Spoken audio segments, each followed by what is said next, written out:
Muito bom dia, muito boa tarde, muito boa noite mais uma vez. Seja muito bem-vindo, seja muito bem-vinda ao módulo 5 de Sigmund Freud, direto ao ponto.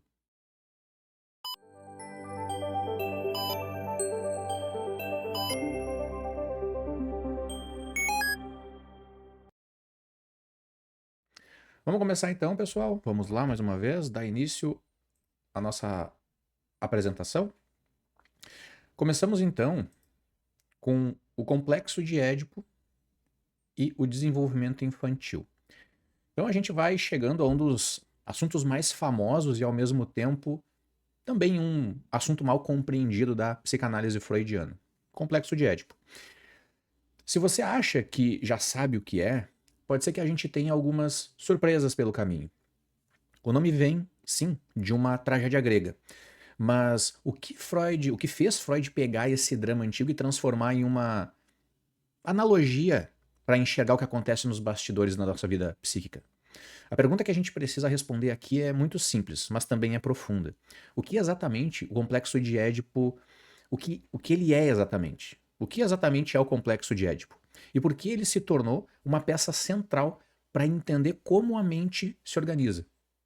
Nesse módulo, a gente vai investigar como essa ideia se tornou essencial para pensar a infância, o desejo, os vínculos familiares e aqueles conflitos internos que todos nós carregamos. Alguns são mais evidentes, outros meio escondidinhos. Imagina o seguinte: na clínica é muito comum receber adultos que, quando contam sobre seus relacionamentos, descrevem padrões repetitivos de ciúme, de busca de aprovação ou de uma rivalidade velada. Quando a gente começa a aprofundar a escuta, lá no fundo essas histórias parecem ter uma dinâmica muito parecida com essa que Freud descreveu no Édipo, só que adaptada à vida adulta. Freud acreditava que entre os 13 e 6 anos de idade, a criança vive uma tempestade emocional muito intensa. Tem amor, tem rivalidade, tem ciúme, tem culpa, tem idealização. Tudo isso misturado, tudo acontecendo na relação com os cuidadores. E aqui vai uma provocação. Será que essas emoções são mesmo coisas de criança? Ou será que a gente só aprende a disfarçar melhor depois que a gente cresce?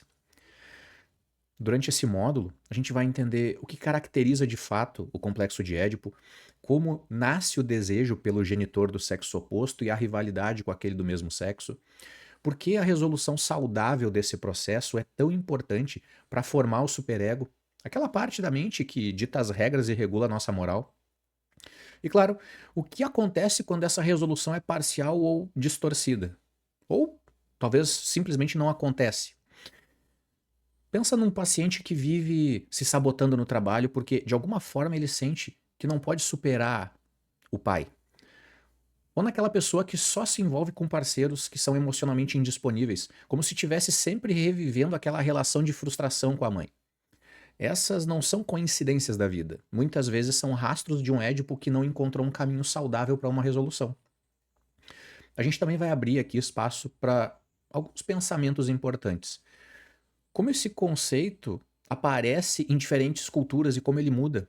As críticas ao modelo original, o Édipo invertido, quando as identificações se organizam de uma forma diferente. E como a psicanálise contemporânea tem atualizado ou ressignificado esse conceito para hoje em dia. E aqui vai uma outra pergunta. Quantos dos nossos sintomas, dos nossos medos, das nossas repetições incômodas, não estão profundamente conectadas com aquilo que a gente viveu nessa fase? O complexo de Édipo não é só sobre a criança e pai ou mãe. É sobre desejo, sobre culpa, sobre aquilo que sentimos, sobre as leis que nos atravessam, sobre a nossa identidade e até sobre a nossa capacidade de amar. Se você já brigou com o seu parceiro porque ele não adivinhou o que você queria, ou já sentiu aquele ciúme que não tinha um motivo aparente, talvez você esteja revisitando, sem perceber, um velho capítulo da sua própria fase de desenvolvimento, onde o Édipo se fez presente.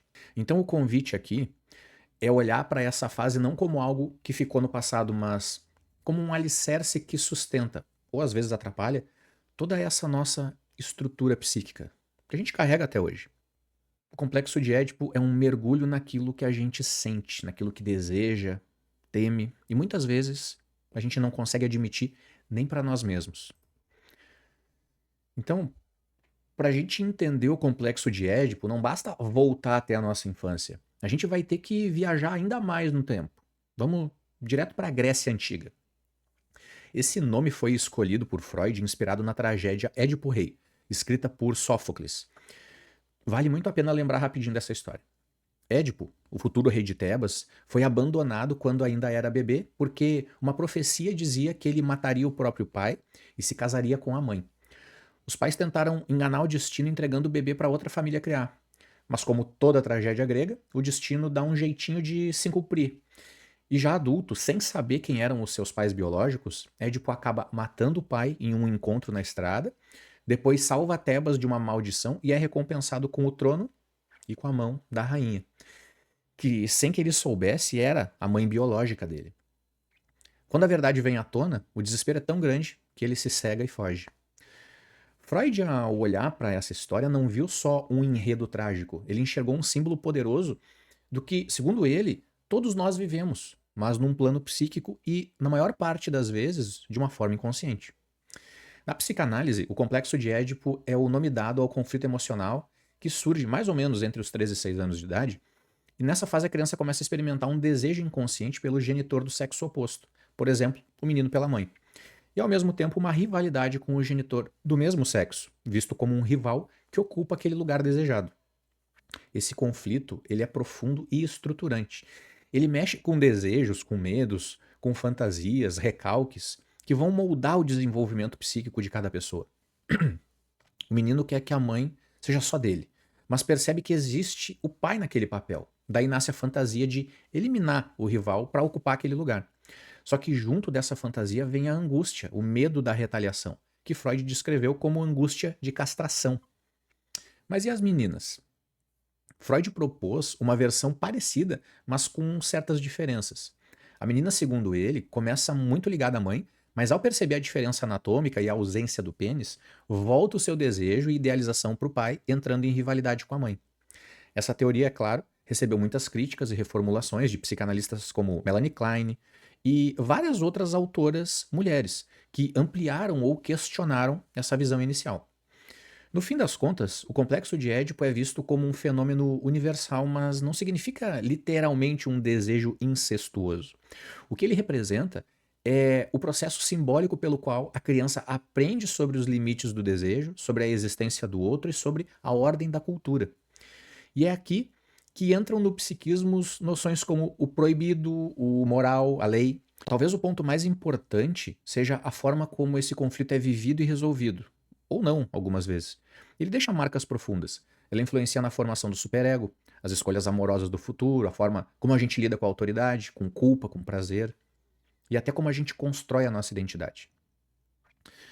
Você já parou para pensar de onde vem o seu jeito de se relacionar? Por que é que certos padrões parecem se repetir, mesmo quando você promete a si mesmo que nunca mais vai cair nessa? Será que sem perceber ainda tem algo daquele Édipo infantil ecoando aí na vida adulta? É por isso que estudar o É por isso que estudar o complexo de Édipo é mais do que entender um conceito histórico da psicanálise. É entender as raízes da nossa vida emocional e perceber que muitas vezes a criança que fomos ainda tem muito a dizer sobre o que a gente é.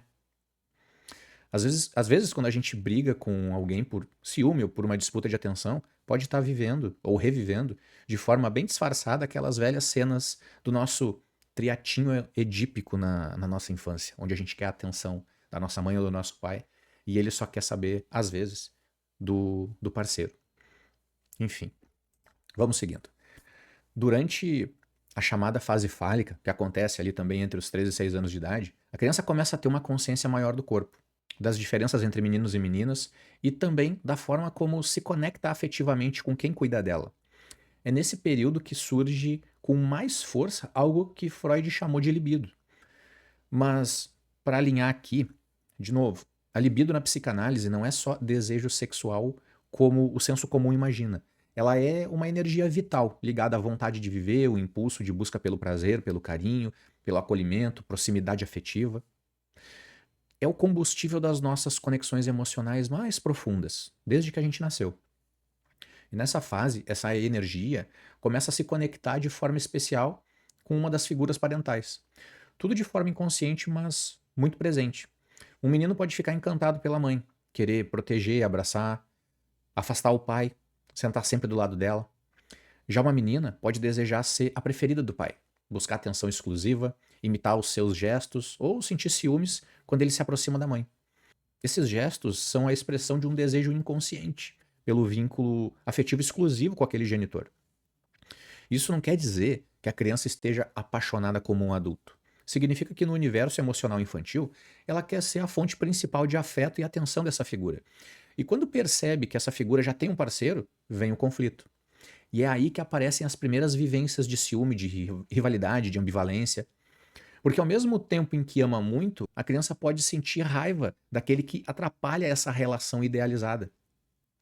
Freud chamou esse conjunto de experiências de complexo de Édipo, algo que acontece com meninos e meninas e que tem uma função essencial: ensinar o que não podemos tudo, nem ocupar todos os lugares ao mesmo tempo. E quando a criança percebe isso, começa um movimento importante, a identificação com o genitor do mesmo sexo. Ao invés de competir com ele, passa a vê-lo como um modelo, querendo ser como ele. E esse deslocamento simbólico ajuda a consolidar a identidade sexual e, mais tarde, a capacidade de viver relacionamentos saudáveis, onde o desejo, a admiração e limites coexistem. E aqui, o papel dos pais é decisivo. Se eles punem com severidade ou ignoram, ou, pelo contrário, eles acolhem com afeto e escuta, cada uma dessas reações vai deixar marcas profundas no psiquismo, cada uma à sua maneira. Você lembra de ter buscado atenção exclusiva de um dos seus pais em algum momento? Ou conviveu com irmãos que disputavam esse lugar? Esse desejo silencioso muitas vezes continua ecoando na vida adulta, nas nossas escolhas amorosas, nas inseguranças e até na forma como a gente lida com a rejeição. À medida que o vínculo libidinal com o genitor do sexo oposto se intensifica, o outro cuidador, geralmente do mesmo sexo da criança, começa a ser visto como um obstáculo. Alguém que está ali no caminho daquele amor idealizado. Surge então uma sensação de ameaça. E com ela, uma rivalidade psíquica que não é qualquer ciúme. É um ciúme com um desejo de vencer, de ser o favorito. Aqui nascem algumas das ambivalências mais intensas da infância. A criança ama a figura, admira, busca sua aprovação, quer ser parecida com ela, mas ao mesmo tempo sente raiva, sente ciúme e até vontade de tirar do caminho. Isso dá origem a fantasias inconscientes agressivas, como desaparecer com o pai, substituir a mãe ou imaginar como se fosse o verdadeiro par daquele cuidador. Essas fantasias não são pensadas de forma lógica, elas são vividas por dentro, nos sentimentos, nos jogos, nos sonhos e até nos comportamentos. Nesse cenário, o ego, ainda em formação, começa a criar um modelo a ser alcançado, o que Freud chamou de ego ideal. A criança quer superar a figura rival, ser mais admirável, mais capaz. Isso aparece em brincadeiras de imitação, em tentativa de chamar a atenção ou até em comportamentos de confronto. Mas existe um outro caminho. Quando percebe que não pode eliminar o rival, a criança pode se identificar com ele. E essa identificação é o primeiro passo para essa renúncia simbólica desse desejo edípico. É como se dissesse para si mesma, de forma inconsciente: se eu não posso ter esse lugar, eu posso ao menos ser como quem ocupa ele. E esse movimento é essencial para a formação da identidade e é um dos pontos centrais para a resolução do complexo de Édipo. Quando essa rivalidade é vivida de uma forma muito intensa ou sem espaço para simbolização, podem surgir dificuldades, repetições nas relações futuras e até conflitos com figuras de autoridade na vida adulta. Mas e você, quando criança, como é que lidava com essas figuras de autoridade? Já pensou nisso? Sentia vontade de agradar ou de desafiar? Será que parte dessa relação ainda ecoa nas fantasias que você tem? Nessas que viveu com seus pais? É para pensar. Então, a gente vai entrando agora na resolução do complexo e o que acontece quando esse processo não se completa adequadamente.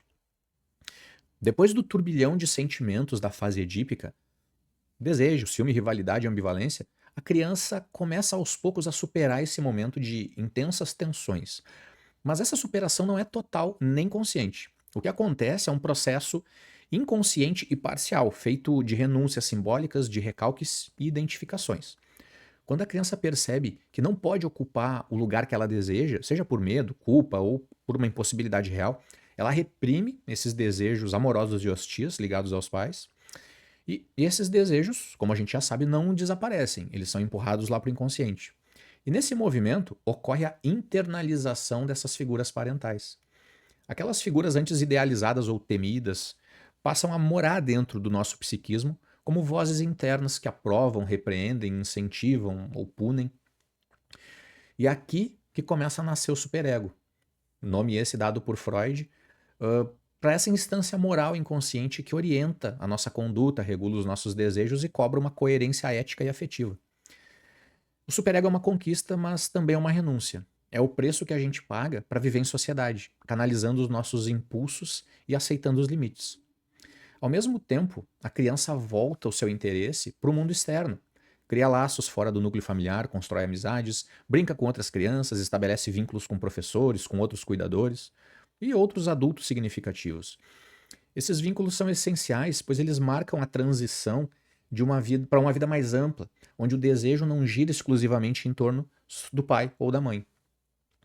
E quando o Édipo é resolvido de uma forma satisfatória, o resultado é uma estrutura psíquica mais estável, capaz de amar, de respeitar regras, de lidar com frustrações e investir afetivamente em outras pessoas. Mas essa resolução nunca é perfeita. Sempre ficam fragmentos que podem ressurgir na vida adulta, em relacionamentos, fantasias, dificuldades com figuras de autoridade. Sabe aquele chefe que incomoda? Pois é, ou que você sente uma dificuldade específica? Pode ser o Édipo gritando lá dentro. E na escuta clínica, não é raro que a gente encontre esses conflitos não resolvidos nesse período, disfarçados como sintomas, como escolhas repetidas, ou sentimentos intensos que parecem ser desproporcionais a cada situação. Você já se viu disputando afeto, atenção ou reconhecimento mesmo na vida adulta? Será que essa disputa tem raízes mais antigas? É muito provável que tenha. Vamos aprofundar esse ponto, entendendo como o complexo de Édipo é diretamente responsável por essa formação do superego. Freud dizia que o superego é o herdeiro do complexo de Édipo. E essa frase aparentemente simples carrega uma das ideias mais relevantes da psicanálise sobre como a nossa vida moral e afetiva é construída. Durante a resolução do complexo, todos aqueles desejos proibidos, tanto os amorosos quanto hostis, são reprimidos.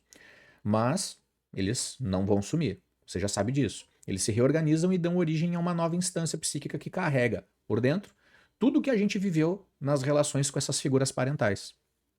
O superego nasce justamente dessa internalização das normas, dessas proibições e ideais dos nossos pais, ou cuidadores, né? Ele guarda o que a gente aprendeu sobre o que é certo e errado, o que é permitido e proibido, mas também o que se espera de nós. Ideias de sucesso, de bondade, de perfeição. É como se aquela autoridade externa, o pai ou mãe dizendo aquilo que não pode, passasse a morar dentro da nossa cabeça, né? Funcionando como uma autocensura. Um olhar interno que vigia, que avalia, que julga, que condena.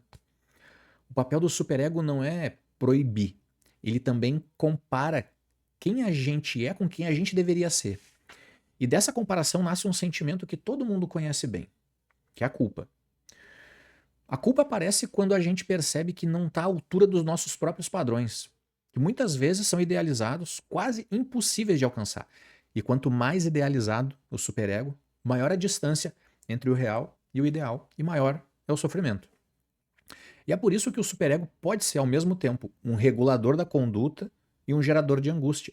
Ele pode nos orientar eticamente, mas também nos aprisionar em cobranças internas e favorecer quadros obsessivos, depressivos, ou aquela sensação constante de não ser bom o bastante. Apesar de parecer tão pessoal, o superego é profundamente moldado na infância, a partir da relação com os pais ou com quem fez esse papel.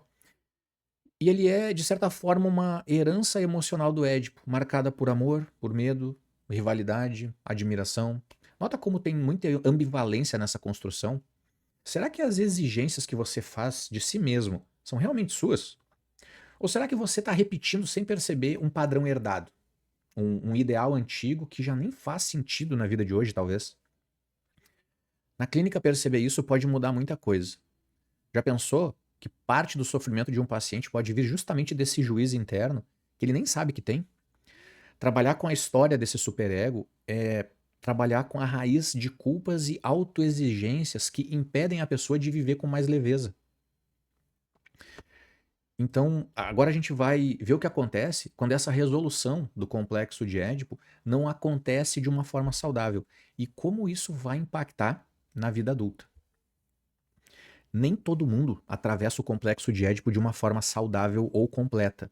Quando essa fase não é bem elaborada, tem resquícios psíquicos que permanecem ativos, moldando como a pessoa ama, como ela deseja, se relaciona.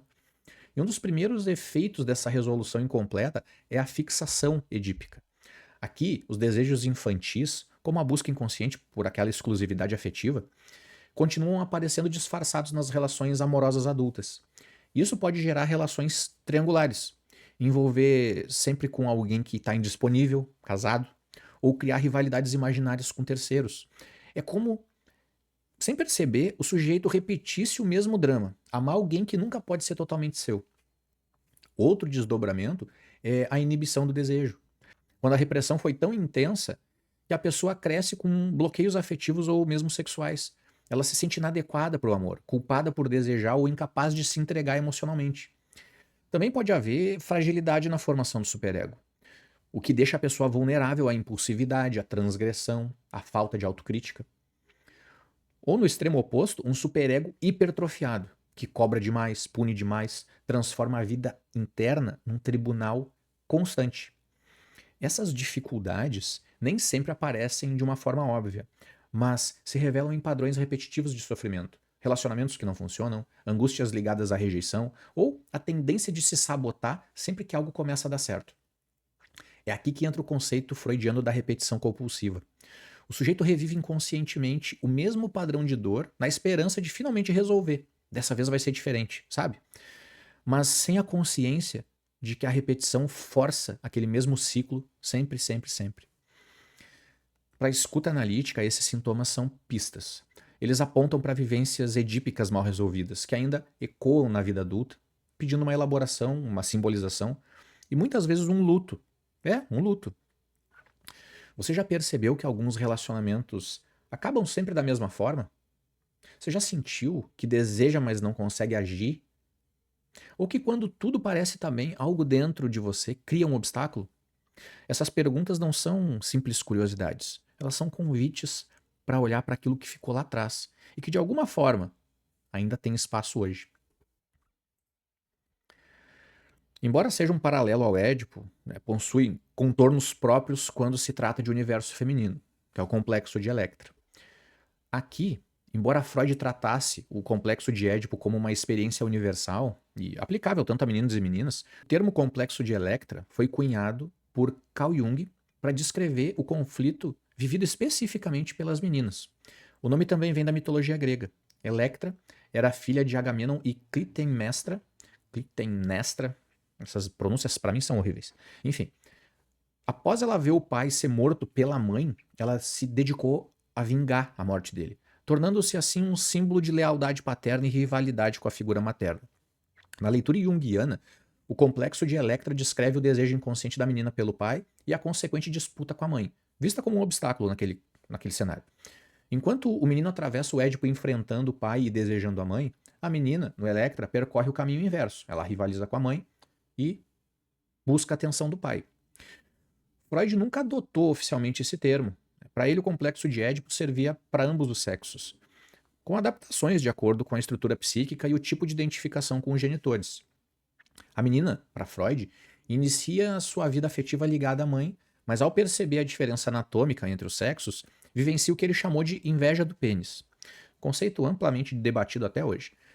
A partir daí, redireciona o seu afeto para o pai e rivaliza com a mãe, buscando compensar aquilo que sente como perdido. A resolução saudável se dá pela identificação com a mãe, aceitando a sua posição e internalizando suas qualidades. Com isso, a rivalidade se dissolve e o desejo pelo pai é reprimido e simbolizado. Discussões contemporâneas questionam esse percurso.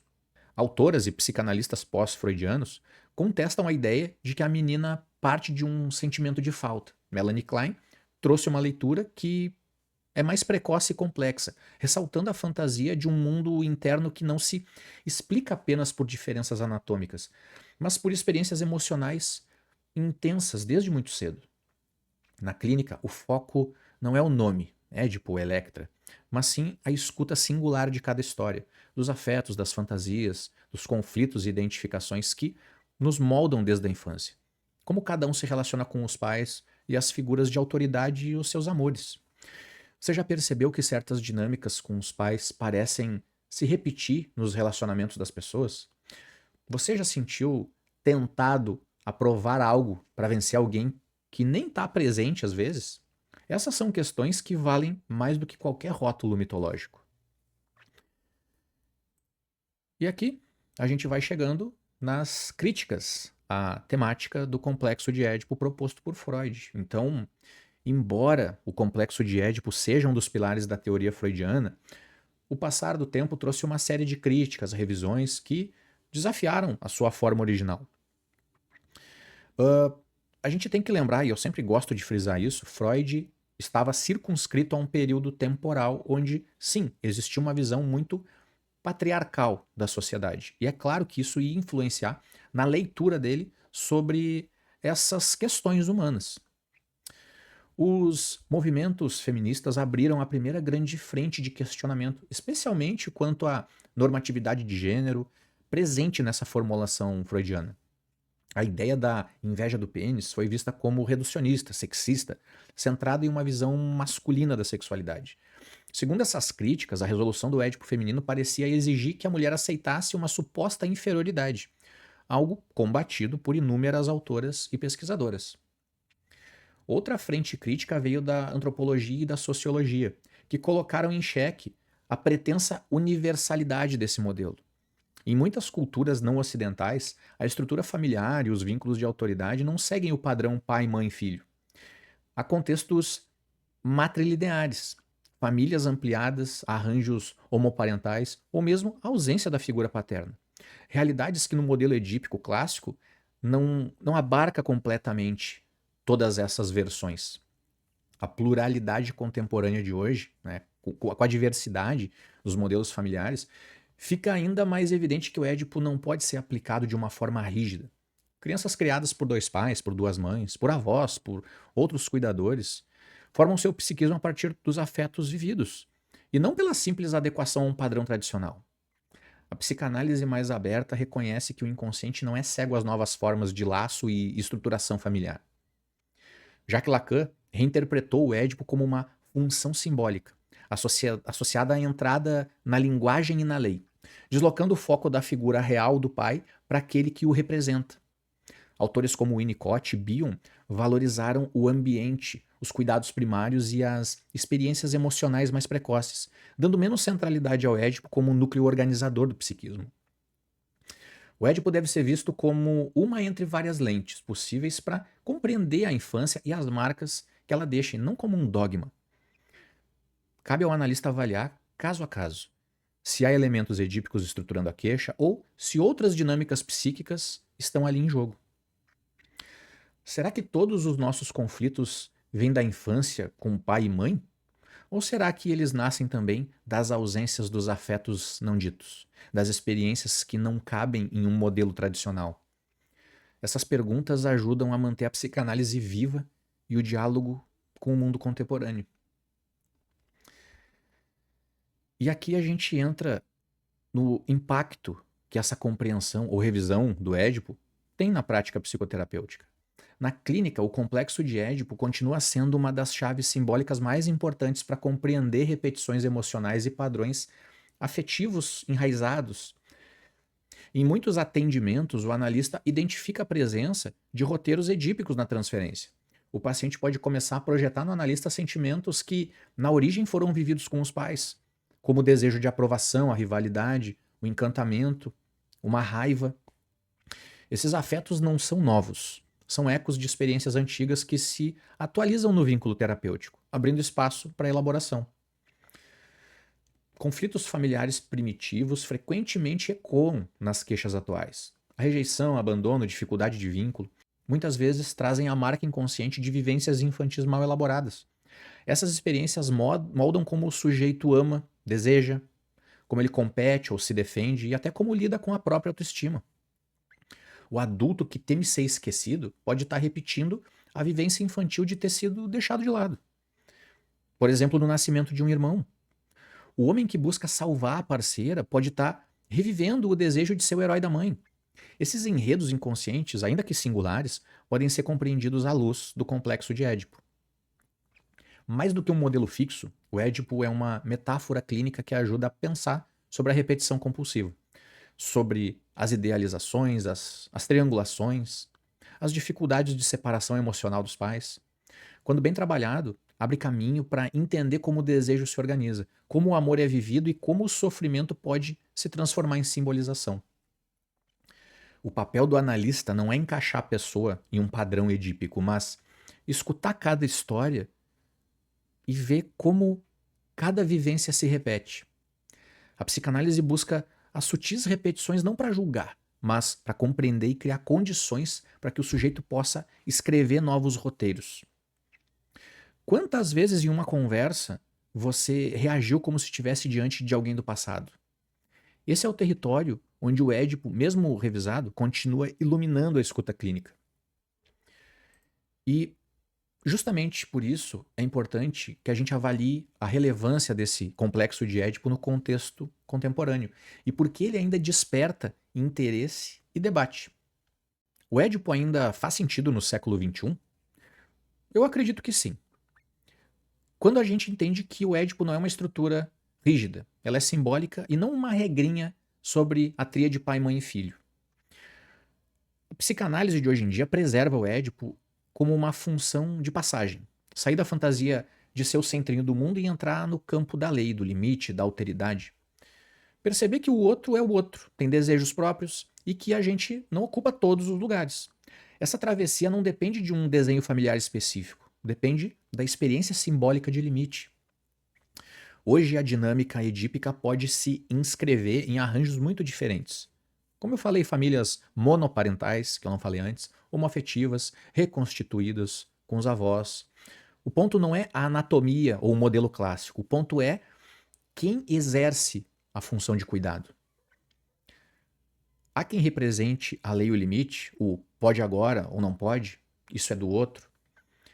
Há espaço para desejar fora do núcleo familiar, saindo da exclusividade dos cuidadores.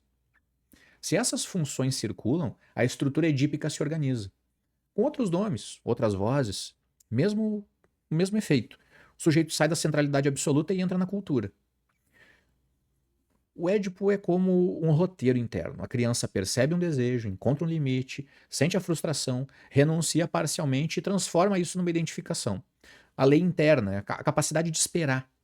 Esse processo dá sustentação ao superego, organiza a culpa de uma forma mais ou menos saudável e abre a porta para vínculos amorosos menos infantis, com menos brigas, por exclusividade total, por exemplo. Sobre as triangulações repetitivas, a pessoa que sem querer sempre escolhe parceiros indisponíveis, como alguém casado, alguém que mora longe, alguém que é emocionalmente ausente. Aqui, ler essa distância edípica ajuda a escutar o ganho inconsciente da disputa e o fantasma da exclusividade perdida. E quanto ao ciúme e o olhar do outro? O sujeito que vive pelo like, vigiando o story da ex e do rival imaginário, muitas vezes isso reaparece numa lógica edípica do olhar. Eu preciso ser o preferido, eu preciso vencer essa rivalidade a todo custo. Isso também pode ser uma fixação lá naquela fase. E sobre autoridade? Imagina a dificuldade crônica de aceitar limites no trabalho, alternando submissão e rebeldia. A cena típica é a repetição do embate com a figura rival, o chefe, o professor, o próprio terapeuta. É onde o conflito se reapresenta nessas situações. E a culpa, ou a ausência de culpa? Um superego hipertrofiado cobra perfeição e pune o sujeito. Um superego frouxo deixa o sujeito perdido nos impulsos. Em ambos os casos, a história edípica e a forma como a lei foi transmitida vira uma bússola para a clínica. Sabe quando alguém fala, eu não sou ciumento, eu só gosto de atenção? de toda a atenção, ou algo do tipo. Você já deve ter conhecido alguém assim. Às vezes não é uma personalidade difícil, é um Édipo pedindo uma reedição. A psicanálise de hoje conversa com a teoria do apego, com as neurociências, com a psicologia do self. Cada campo usa a sua linguagem, mas muitos achados convergem. Muito do que a gente decide, sente e repete não é consciente. A regulação de afeto nasce das primeiras relações. E marcos desse limite apoiam a maturidade. O Édipo entra como uma matriz interpretativa para entender o desejo, lei, alteridade, sem disputar quem tem razão, mas sim ampliando o mapa para encontrar o melhor caminho. A gente não força o Édipo para caber em toda a história. Quando aparece a triangulação, a rivalidade, a culpa moralizadora ou as idealizações intensas, a leitura edípica ajuda a nomear o lugar psíquico onde o paciente se posiciona. O analista pode ser investido como o preferido ou como um rival. Nomear isso com timing e com cuidado não moraliza, abranda a compulsão à repetição. E é isso que pode acontecer durante a transferência. E a interpretação não é decodificar o mito, mas construir sentido com o paciente. Do desejo infantil, reeditando a possibilidade de desejar um outro alguém além dessa cena. Os tempos mudaram. O roteiro reaparece. Ranking, curtidas, comparações. O olhar do outro ganhou métricas. A gente vê rivalidades irmãs, números, performance, status. E reencenações de busca por exclusividade em grupos, times, comunidades online. Ler isso com a lente edípica não reduz o fenômeno, mas ilumina o lugar do desejo e do limite nessa roda viva. Algumas perguntas que podem destravar. O que fica em jogo quando você precisa ser o preferido? De quem é esse olhar que precisa te aprovar? E quem é que vira o rival quando você se sente bem? O mapeamento de cenas também pode colaborar. Onde é que surge a disputa, seja amorosa, profissional? Qual é o ganho de continuar nela? Trabalhar a renúncia também é algo importante. Não como uma perda total, mas como uma troca. Sair da exclusividade impossível para desejos mais criativos e dentro das possibilidades. E tentar regular o superego pode ajudar a diferenciar e ter uma culpa fértil, que repara e cria, sabe? Não aquela culpa persecutória que paralisa. Mas o que o Édipo ainda nos entrega hoje? Ele entrega o nome para a experiência de limite que funda o laço social. Um mapeamento de rivalidade e de idealizações que alimentam sintomas. Se todo sujeito precisa atravessar a falta, o limite, a alteridade, então talvez o Édipo não seja só uma história sobre pais e filhos. É uma história sobre se tornar humano, com um desejo que aprende a dividir o lugar, sem necessariamente perder a intensidade. E aqui a gente vai chegando ao final, né, de um dos módulos mais simbólicos de toda a psicanálise. O complexo de Édipo não é apenas um capítulo na teoria freudiana. É um espelho das primeiras grandes cenas que a gente vive. O desejo, a rivalidade, a perda, o limite. A partir da tragédia grega, Freud nos lembra que esse drama não está restrito ao palco da infância. Ele se repete de forma silenciosa e simbólica na vida de cada um, a cada dia. Nesse módulo, revisitamos o nascimento do desejo pela figura parental do sexo oposto, a ambivalência de sentimentos, a fantasia de exclusividade e a frustração inevitável diante da realidade. Vimos como essa vivência abre caminho para a formação do superego, como molda o ideal do ego e prepara o sujeito para construir vínculos fora do núcleo familiar. Na clínica, a gente aprende a reconhecer quando o Édipo se reinscreve, nas transferências carregadas de rivalidade ou de idealização, nos sonhos que encenam disputas e interdições e proibições, nos sintomas que se repetem daqueles antigos roteiros vividos afetivos. Também dialogamos com as críticas e releituras culturais, feministas, antropológicas, que questionaram a universalidade do Édipo e vimos que, mais do que perder força, ele se renova. Ele se adaptou a novos arranjos familiares, novos modos de amar e novas configurações de desejo. No fundo, o Édipo não é apenas sobre pais e filhos. É sobre se tornar um sujeito, aprender a desejar com autonomia, reconhecer limites e encontrar liberdade na renúncia saudável. Quantos dos conflitos que a gente enfrenta hoje não carregam ecos do nosso primeiro amor impossível? E quantas transformações se tornam possíveis quando a gente percebe que não somos mais aquela criança que precisou de ser tudo para alguém? A gente vai encerrando por aqui esse módulo, e no próximo a gente vai entrar no universo da interpretação dos sonhos e o papel no inconsciente. Explorando com Freud, desvendando os sonhos como aquela via régia para acessar conteúdos ocultos e compreender desejos recalcados para revelar o funcionamento mais profundo da mente. Eu agradeço pela sua atenção, pela sua companhia até aqui e nos vemos no módulo 6, Sigmund Freud, direto ao ponto.